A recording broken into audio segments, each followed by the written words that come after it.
In episode 5, it's the first day of the trial, and it's the last place Perry wants to be. He'd much rather stay in bed with Miss Ames, but he does eventually make his way out of bed and make it to court. And his face says it all. He doesn't want to defend people that he knows are guilty, but he also doesn't have a choice. This case is the talk of the town. This thing isn't just being covered by the newspapers. It's being covered by the press as well, including a radio host that is really riling the folks of Los Angeles up. He's making Perry Mason out to be a scumbag and the Gallardo brothers out to be Satan incarnate. All of it, though, is simply the bidding of Lionel McCutcheon. Today's just the opening statement to the jury, though, and the message is clear from the prosecution. The Gallardo brothers are guilty. The message from Perry is, after he lays out the evidence, the jury won't be asking who wanted Brooks McCutcheon dead. They'll be asking who didn't want Brooks McCutcheon dead. While Perry was addressing the court, he sent Paul to go talk to Councilman Taylor. Taylor is the brother of Noreen. He had been blowing Paul off every time Paul called his office for a meeting, so Paul had to go have a one-on-one with him as Taylor was cutting the ribbon of a brand new park. He tries to blow Paul off in person until Paul shows him a picture of Noreen, and Taylor pulls him aside and says, "All right, what do you want?"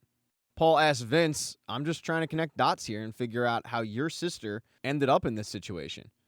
And Vincent Taylor tells him that it was a car accident, and he sticks to that story.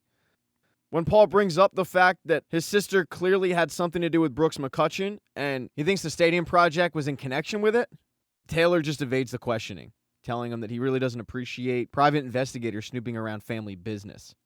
Paul has to walk away empty-handed, but he knows that there's something that Taylor isn't telling him. The next day is the first day that the prosecution can call witnesses, and the first witness they call is the bus driver. He all but puts the gun in the Gallardo's hands. You can tell just from his tone that this guy not only thinks the Gallardo brothers are guilty, but he's a bit racist against Mexican people. Perry, though, gets up there and cross-examines him and does a really good job of making the guy look foolish. He has the guy admit that in the end, he doesn't know where the brothers went or what they were doing. Even though it looked like Perry did a pretty good job cross-examining him, Sophia and Luisa are not satisfied.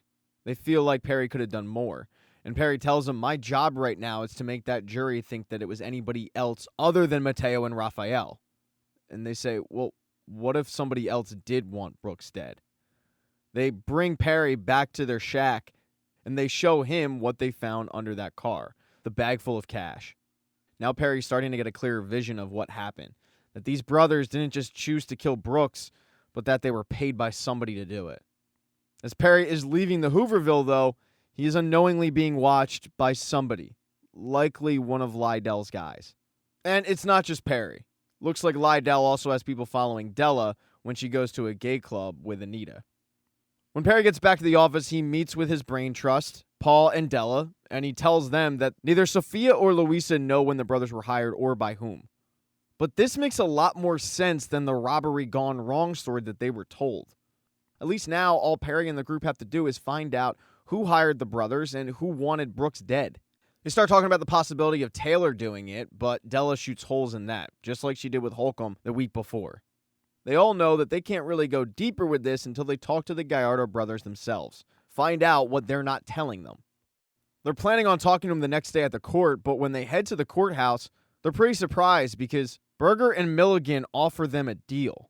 It's more so Berger, you can tell that this is eating Milligan up inside, but what Perry and Della can't figure out is why. Because Berger was so adamant that they had the boys dead to rights.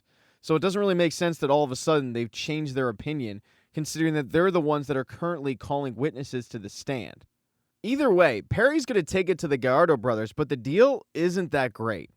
But it tips off Perry and Della to the fact that Berger must know something that they don't. Della and Perry then head down to the prison to meet with the brothers, and the brothers tell them the truth. Maybe. I mean, this is like the 5th time they've told them, quote, the truth. But they tell them that killing Brooks wasn't just about the money. Brooks' stadium project left the Gallardo brothers homeless because the stadium was built on where their home used to be, and they were just kicked out of there. The cops showed up one night to evict everybody in the neighborhood, and that included the Gallardos, who unfortunately lost their sister because she ran back into the house, which was on fire, and ended up dying.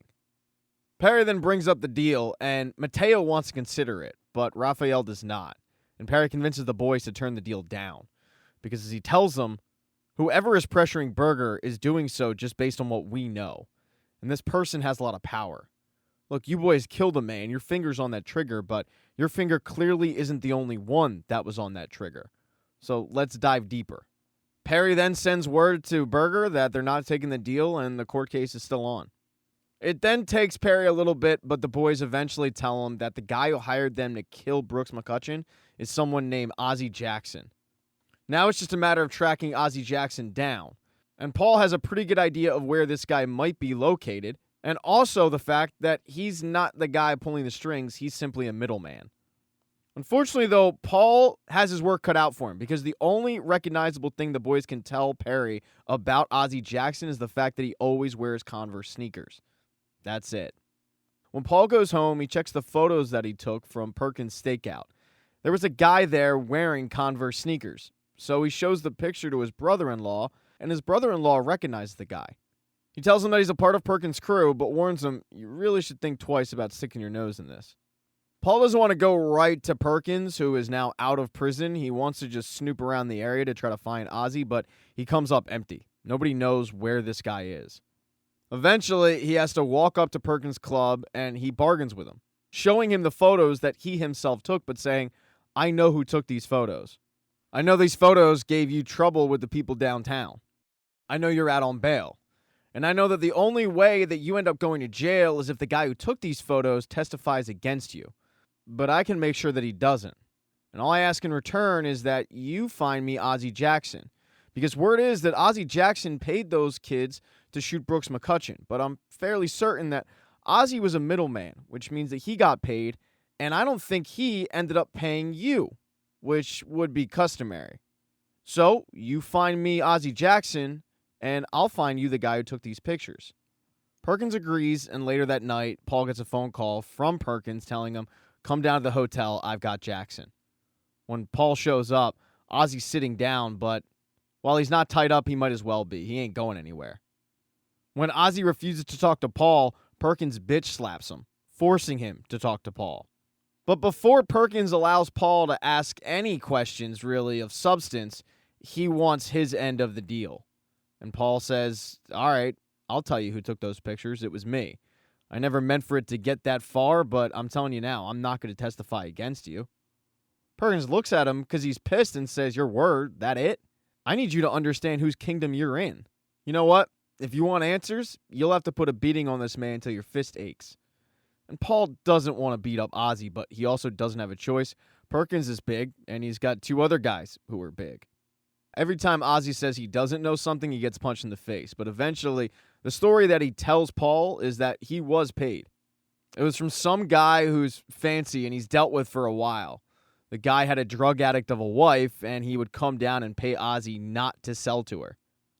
Up until that point, he hadn't seen this guy until he showed up offering 10 G's to kill Brooks McCutcheon. Ozzie isn't sure what make and model this guy drove. He thinks it's a blue Lincoln, but he's not confident in it. Now Paul has something to go off of. The next day is a really good day for Perry in court. While looking over some of the evidence, he noticed that the fingerprint from the Gallardo brothers on Brooks's car was reversed. So when the prosecution calls up a fingerprint expert, he confirms that the fingerprint is Rafael Mateo's, but when Perry gets up to cross-examine him, the guy has to admit that the fingerprint is reversed and that it's impossible to do that, which means it was placed at the scene. This is a big, shocking moment for the trial. It's one that leaves Milligan with a lot of egg on his face. It's at this moment that Milligan realizes just how good Perry is at his job, and he knows he needs some dirt on him. So he sends Pete Strickland. When Perry gets back to his apartment one day after visiting Miss Ames, he sees that somebody was in there, and that person was Pete, but Perry doesn't know that. And then finally, love has to die with Della. She gets back to the boarding house, and Hazel confronts her because she called the office, Della wasn't there, and she knows that Della is hiding something, and it's probably a relationship. So unfortunately, that love probably is ending. Thank you so much for checking out this recap. Please consider subscribing to the channel and subscribing to my Patreon. Hit thumbs up if you liked it. Smash that thumbs down button if you thought it sucked. If you left a comment, I don't get back to you. I usually don't check the comments unless they're like a super comment. Also, if you don't see the next video up on the end screen, not to worry, it'll be up in a day or two.